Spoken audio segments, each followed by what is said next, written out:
From the outside, everything looks fine. You studied well, you made sensible choices, you picked a good path. There's no obvious failure to point at. And yet, somewhere inside, there's this quiet discomfort. Not panic, not a breakdown. Just a low, persistent thought you don't always say out loud. Why don't I feel okay about this? If you have felt that as a student, a parent watching your child, or a professional who is settled, stay with me. In this episode, you'll decode why this feeling appears and how to respond without panic, pressure, or self-blame.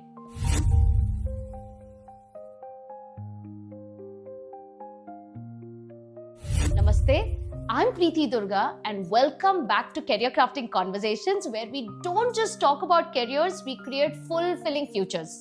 Now tell me honestly, have you ever looked at your own life or your child's life and thought, everything is going as per planned, so why does it feel so off? I want to normalize something for you right away. This is not about being confused, this is not about being ungrateful, and it is definitely not about laziness or lack of discipline. This feeling shows up for students who have done everything right but feel strangely disconnected. Parents who see their child performing but not truly engaged. Professionals who have stability but feel stuck despite success. And here's the reframe I want you to carry through this episode. This feeling doesn't mean something went wrong. It often means something important is trying to surface. To understand what that something is, we need to understand how the brain stays engaged and why it sometimes quietly checks out even when logic says this is the right path. Let me paint two very common scenes. No drama, just real life. Imagine a student. They chose a sensible stream, stayed consistent, didn't create trouble, and everyone keeps saying, good boy, good girl, you're doing well. But inside, they feel blank. They study, but it doesn't feel meaningful. They attend classes, but they don't feel present. They are not failing, but they are not feeling connected either. Scene 2, imagine a working professional. Stable job, decent growth, responsibilities handled. On paper, everything is okay. But inside, they feel restless, like they are living on an autopilot mode. They start scrolling more at night, feeling irritated for no clear reason, or suddenly questioning everything during small, quiet moments. And the most confusing part is that nothing is wrong enough to justify this discomfort. So the question becomes, if nothing is technically wrong, why does this feel so uncomfortable? Now, when people misunderstand this phase, they respond in ways that quietly make it worse. Let me show you what I mean. You'll recognize this. One response is forcing motivation. You tell yourself, come on, just push. Stop overthinking. Be grateful. Others have even worse situations. So you push, and your brain starts associating your work or studies with pressure instead of progress. Second response is parental pressure. Parents say, this is a good path. Don't get distracted. Focus on marks. Don't change anything right now. The child doesn't argue, but inside they shut down. They start doing things to finish, not to grow. Third response is self-blame. People start thinking, maybe I am the problem. Maybe I am lazy. Maybe I am not strong enough. And this is the danger. The disengagement becomes silent. Nobody talks about it. Everyone keeps performing, but the inner disconnect deepens. Ignoring this signal doesn't make it disappear. It just delays clarity and increases stress in the background. By the end of this session, I want to give you a simple tool you can use immediately, because this episode should not just feel relatable, it should also leave you with clarity. I call it the energy meaning map. It's not a career test, it's not a complicated worksheet, it's just a simple way to spot where your brain is disengaging and why. Because most people keep asking which career is right. But the better first question is, which part of my current path feels meaningful and which part feels forced? By the end of this episode, you will know how to do this in a calm, non-panicky way, and you will be able to guide your child or yourself without impulsive decisions.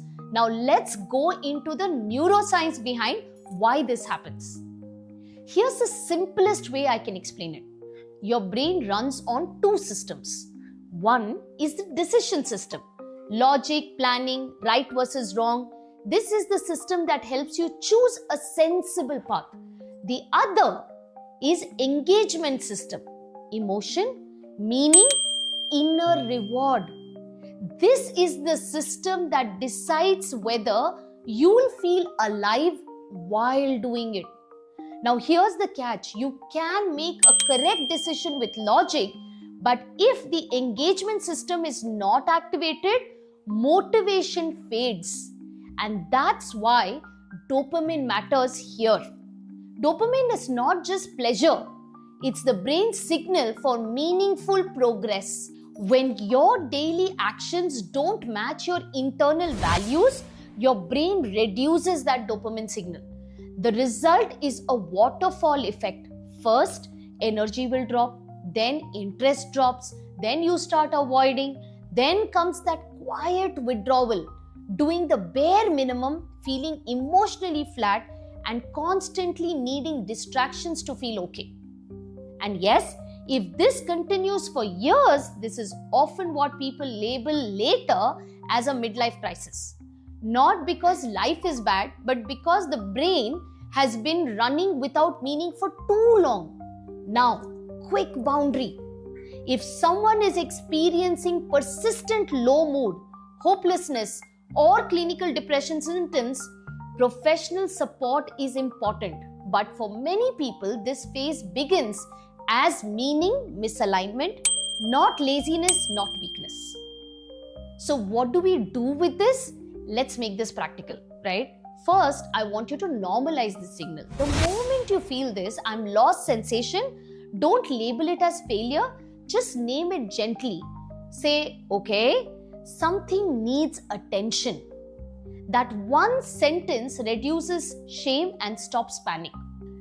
Now, let's use this energy meaning map in real life. Think of a student. A child might be doing well in tuitions, finishing homework, scoring okay. But you notice they suddenly procrastinate only in one subject, or they get unusually irritated before coaching classes. That's not attitude.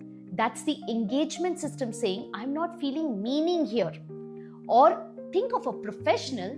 They might be fine with the job overall, but one part of that role, like constant reporting, repetitive meetings, or a certain kind of client interactions, make them feel drained for 2 days straight. They keep saying, I don't know why I'm so tired. That's not random, that's misalignment. So here's what you do this week. For just 7 days, observe and note, when do I feel drained and when do I feel even a small spark of interest? Not what do I like? That becomes too broad. Just where does my energy go up or down? Now, the most important shift, stop fixing and start listening. Parents, instead of immediately advising, ask softer but sharper questions. What part of this feels heavy for you? What part still feels interesting? If you could remove one stressful piece from your week, what would it be? For professionals, ask yourself, what part of my work feels forced versus chosen? Which task makes me feel capable? Which task makes me feel trapped? And finally, do not jump into big decisions immediately. That's where people get scared and do impulsive pivots. Start with microalignment, one small adjustment, right? For a student, it could be changing study style, adding one passion project weekly, or reducing one unnecessary pressure point. For a professional, it could be taking one alignment project, shifting one responsibility, or building one skill that feels meaningful again. Alignment grows in small steps, not sudden exits. Now imagine this. Imagine you and your child going through this phase without panic. Instead of what's wrong with me, the question becomes, what is my system asking for?